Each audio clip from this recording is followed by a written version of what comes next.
Welcome to week 13 of the Street Parking Vault. Look at us.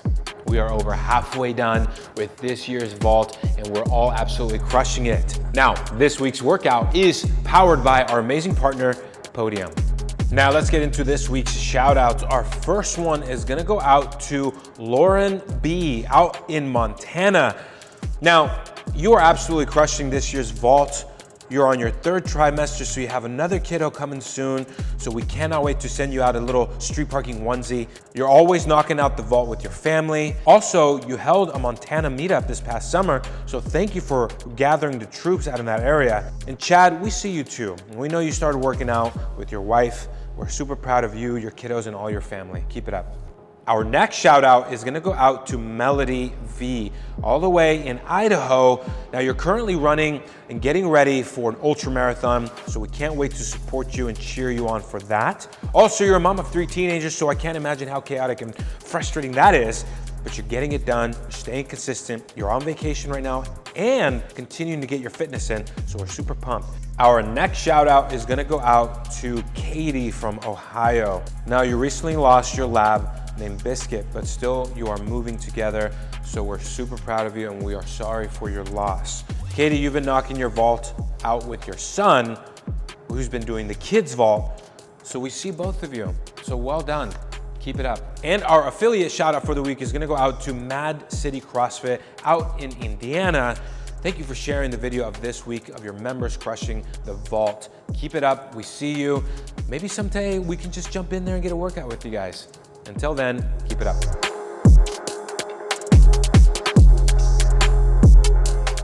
What does being a vault finisher mean to me? It means being able to be consistent inside and outside of the gym, not by myself, with a group of incredible human beings that are working hard towards a mutual goal of bettering themselves each and every day in their heart, their soul, their mind, and their body, and doing the same workout at the same time or general time. Being a vault finisher just means that I get to be at the heart of something really, really big and really, really special each and every single week. The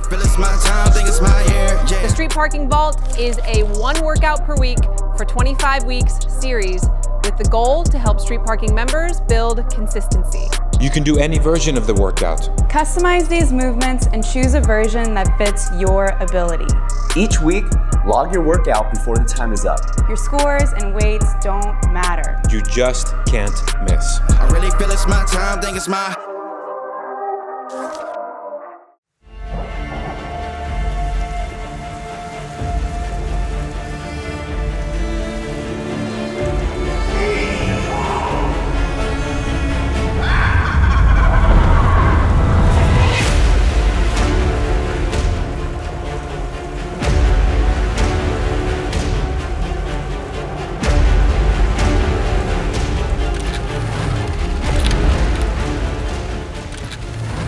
Welcome to week 13 of the 2024 Vault. This week we are tackling Serpiente de Muerta, which is 4 times you will complete 1 deadlift, followed by 1 toe to bar and 1 burpee box jump over.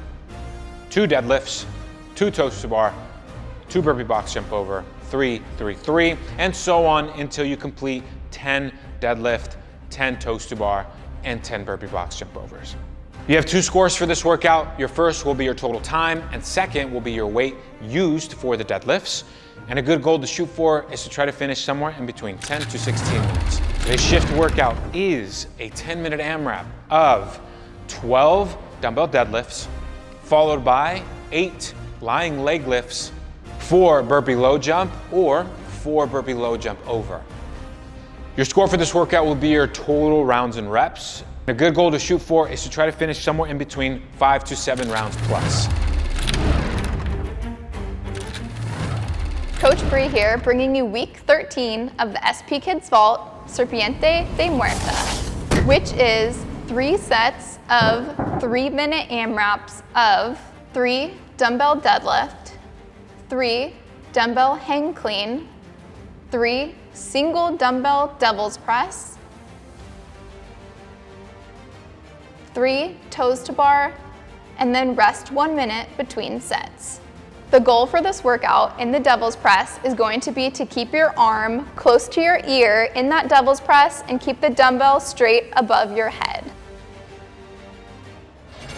The question is drywall white or is it gray? Let us know, because right now we just aren't getting along. Benny, is drywall white or gray? It's gray, light gray. I guess I really did. Hold on. White, gray. You literally took that home. This is from when we patched up the... You picked up none of Mauricio's skills. No way, absolutely not. No. Hold on though. Where's the texture? I did better on that one. Yeah. This was my first experience as an adult. I'm seeing gray now. I just want to mend our friendship before we start this vault. It's gray. All right, so Brian got loaded up at 205 here. I'll be doing the D-ball version, mostly because Program C and Program B are the same rep scheme. Keep in mind if you're doing Program A, it is a different rep scheme, all right? So don't get confused when you pick whatever version you're going to pick. B and C are the same. So let's get after it, let's have fun, let's see how it goes.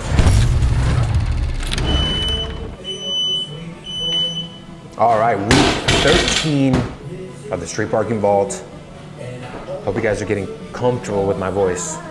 The roughness, the scratchiness of it. Anyway, let's get into it. So as you can see, what we have, Brian doing Program B, which is 1 deadlift, 1 toe to bar, 1 burpee box jump over.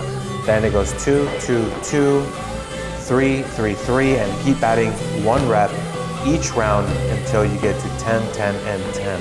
Now, I went with the dirty work option, which was 1 heavy D-ball over the shoulder. And I'm just gonna start off by telling you all, I made a huge mistake. I went way too heavy on the D-ball. I went with a 150 and I should not have done that. So I'm definitely gonna be redoing this over again. Brian definitely had the pleasure of just sitting back and being the supportive friend after this one. But yes, I think for myself, revisiting this, 100-pound D-ball is plenty. So that way you're still staying within the goal time. All right, I think Brian is going right into the set of 3. Now, a workout like this, in this format, starts to get a little rough once you start hitting 5 and 6. You're gonna get really excited at the beginning. You're gonna wanna go all unbroken, but just slow it down.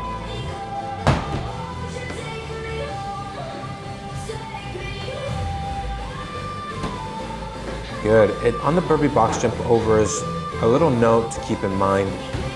Not all of you have to use the 24, 20-inch standard. Find a height that works for you, that you feel comfortable jumping over. The last thing we want is for any injuries because you have some kind of fear or you're intimidated by the heights, especially when we start getting really taxed and tired. Make sure you find a height that works well for you. Brian ended up going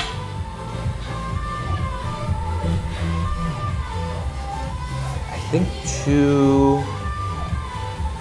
wonder if he went 215 or 225. He is using the shorty bar, which is the 35-pound barbell. Yeah, it was around this point right here where I knew that Brian was gonna beat me on that workout today. I was like, all right, he's gone. There's no catching up here.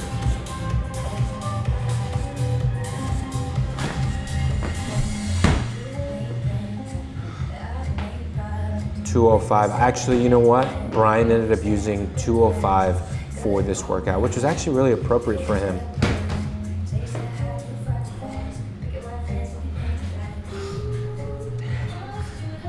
Love the song, by the way. I don't know what it is, it just keeps you a little happy and chipper.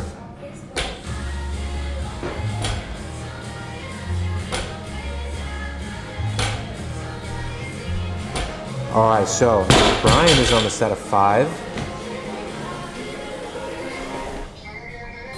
Now, program A is going to be double on the dumbbell deadlift, so try to find the heaviest dumbbell available to you, which dumbbell version goes 2 deadlifts, 1 toe to bar, 1 burpee box jump, then it goes 4 to 2, 6, 3, 3, all the way until you end up doing 20 dumbbell deadlift, 10 toe to bar, and 10 burpee box jump over. Now, The deadlift section will end up being the easiest part unless you do the D-ball version and end up going way too heavy, because the other parts were totally a rest period for me.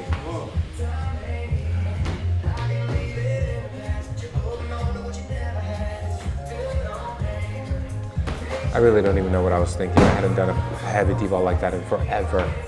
And then all of a sudden I'm just knocking out 55 reps. I think that's what the rep scheme is. 10 down to 1, could be mistaken.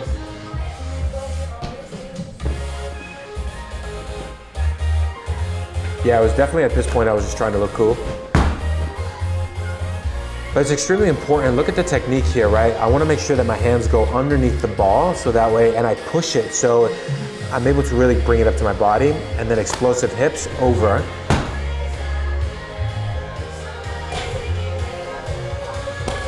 Brian just powering through and moving on these deadlifts here. It's worth noting too, as you start getting into those upper reps on the toaster bar, like the 8, 9, and 10, there's no, some of you out there are like, oh, do I need to go big sets? You don't need to worry about big sets. You can literally do doubles, because where you're gonna make up ground here is on the burpee box jump over. Brian's breaking up the toaster bar, which is smart.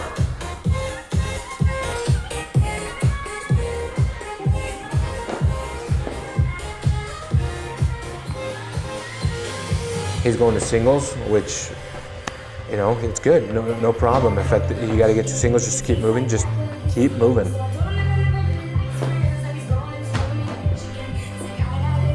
Oh, he's definitely one round ahead of me at this point here. There's a couple strategies happening here. Brian is jumping up and jumping off with 2 feet. I like to jump up and then step down with 1 foot, and then that just helps for me. I feel like I'm in control of the movement. I can catch my breathing a little bit here, because I knew that I could blast through these, but all that was gonna do is spike my heart rate, and I needed to keep my heart rate in check going back to that 150-pound D-ball. So again, make sure that you choose an appropriate weight. Same thing though, right? This is one of those workouts, even on the deadlift, don't be afraid to go heavy. But if you do that, just be smart about how you go from the burpee box jump overs into the deadlift. Don't get sloppy. Don't round your lower back. Now, something that actually that Miranda and I were talking about after this workout, Brian does have some rounding in his lower back, which is something that she was keeping an eye out throughout the whole workout. Now, the one thing to Brian's defense, now there's improvements that could happen there, right? But Brian, notice how Brian's movement stayed the same throughout the whole workout. It didn't break from that point. So he was not compromising. He was staying safe with the movement. The weight wasn't too heavy for him. That was good. He does have a rounding in his lower back when he does deadlifts. Something we can work on him. But again, for intensity purposes, getting the stimulation needed for this, he did great.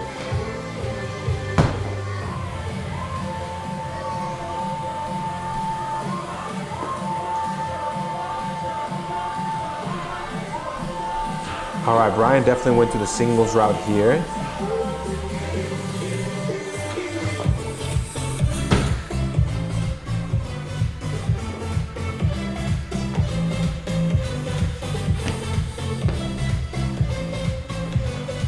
I did a set of 4, broke.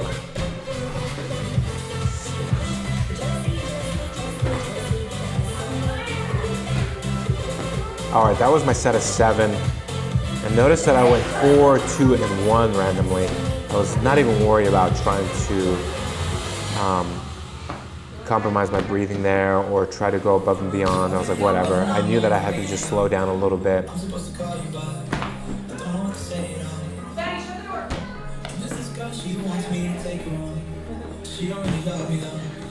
Shift for this workout is a 10-minute AMRAP of 12 dumbbell deadlift, 8 lying leg lift, 4 burpee low jump or low jump over. For the lying leg lift, keep that lower back flat to the ground, and you don't have to go all the way to the ground on those lying leg lifts. Go until your body allows you to maintain good positioning. As soon as your lower back starts coming off the ground, That should be enough. Lift your feet back up and find that position, find that place where that sweet spot until we start building up that core.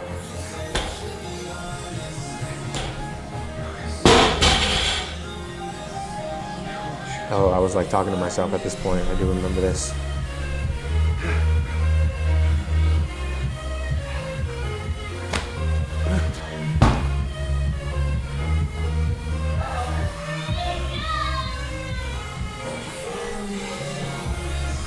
Again, revisiting this, I'll definitely, what I should have done is I should have just swapped out for the 100-pound B-ball, but you know, my pride and ego just got in the way.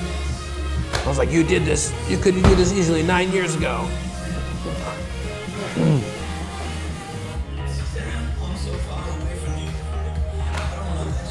The ball slipped on me on that one. That was not good.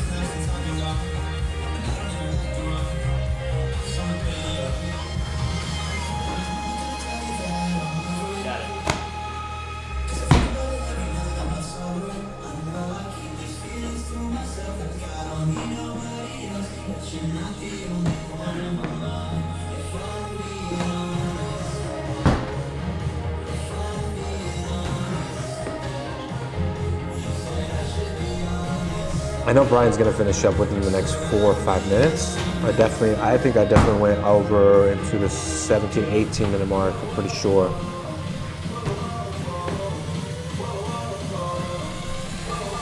Just questioning my life choices at that point.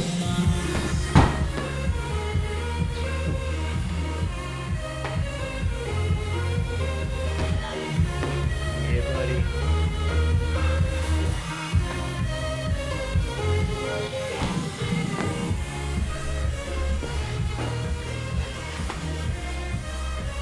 Nice, Brian's still powering through. Brian's a man of the people. Take your time. Keep in mind at this point of the workout, take your time. When you start getting to 8, 9, and 10, take a moment to breathe before you approach the weight.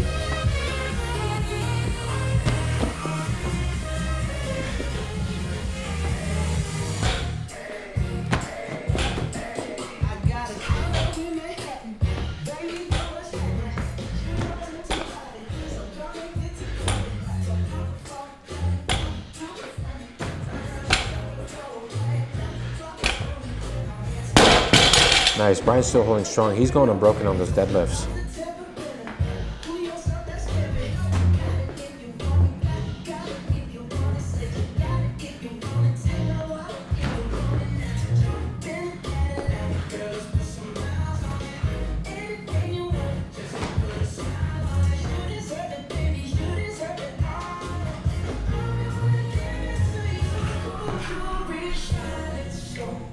Yeah, I was definitely taking a long break there. I knew it.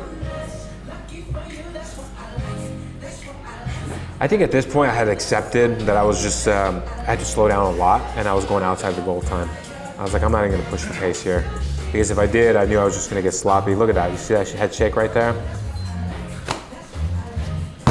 Just talking to myself. It's like, stop being basic. So the doubt kicks in.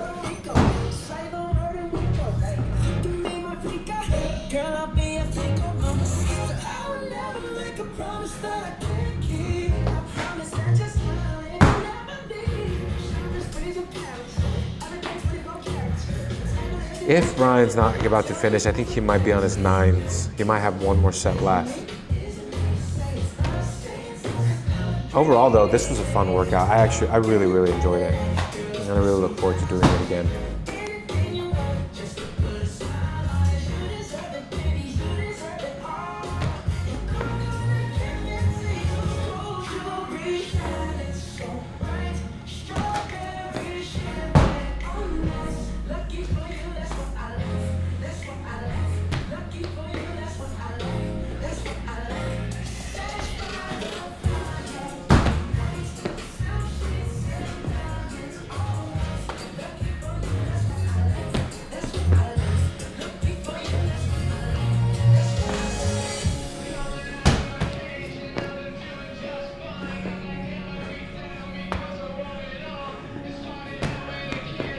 All right, I think that was it. I think Brian finished up at about just under 14 minutes, which is great. So roughly this is what this is gonna take many of you out there. Let me see where I'm at too.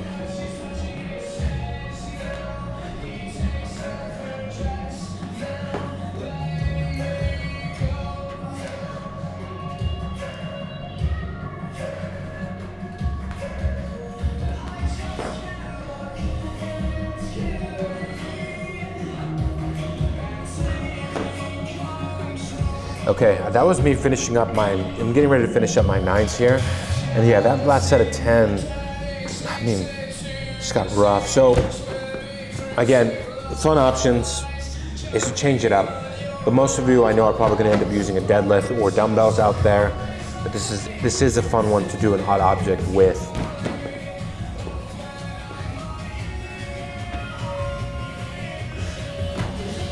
And for some of you out there who have never done a deep ball, make sure that you're watching the demo videos as well as just to how to, the positioning for that is extremely important. The last thing we want is for your lower back to get thrown out or anything.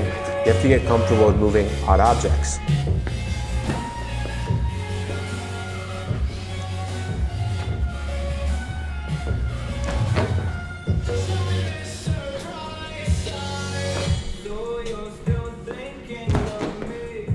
All right, moving on to that last and final set. Now I keep pushing the sandbag over so I can get underneath it. That was the best way for me to, get my hands underneath it and get it to my waist and then get it over. All right. All right.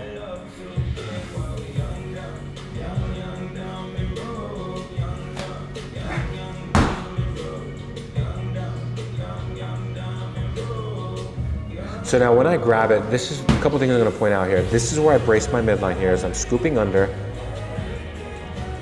Just questioning my life choices. Midline gets tight, exhale as soon as that ball gets off of my body. But if not, that's the last thing you want is for that midline to not be tightened up there.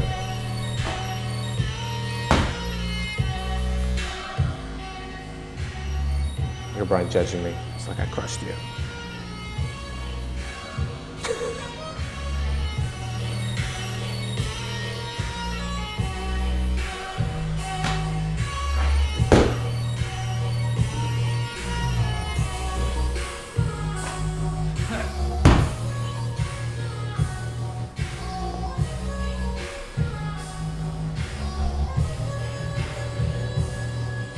Like that. That was an awkward angle for me. I hated that.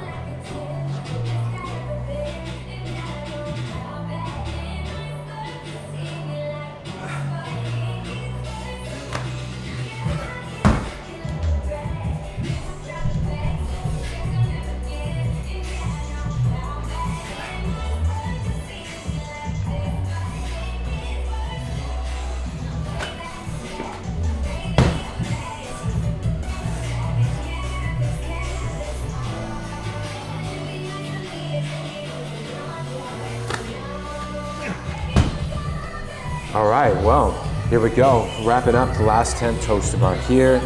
And then at this point, I was like, let me just get over with this workout. And I just went a lot quicker on the burpee box and overs.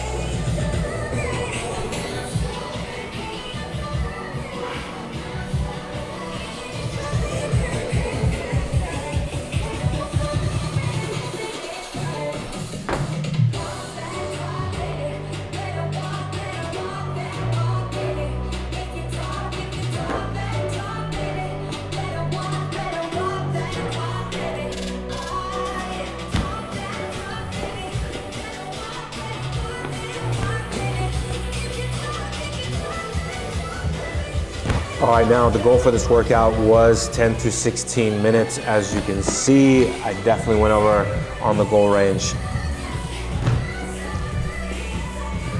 Do not do what I do. Make the smart choices, listen to the recommended weight.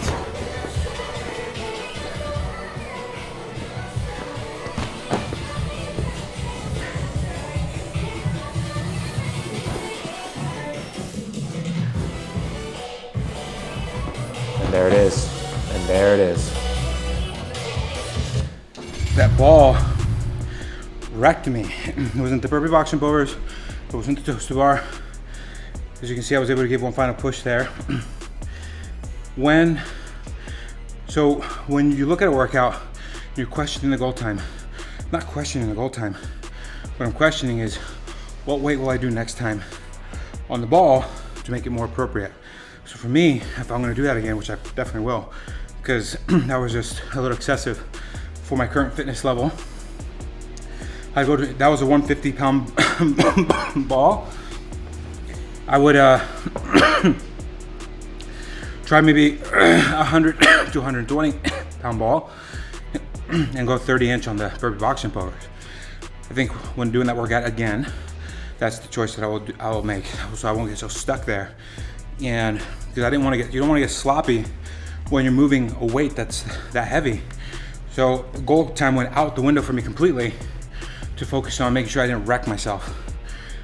When you're doing this workout though, the deadlift should be something that you try to do in one set every single time, because on the toaster bar, break up your total bar, slow down the burpee box and bowers. The deadlift should be done unbroken.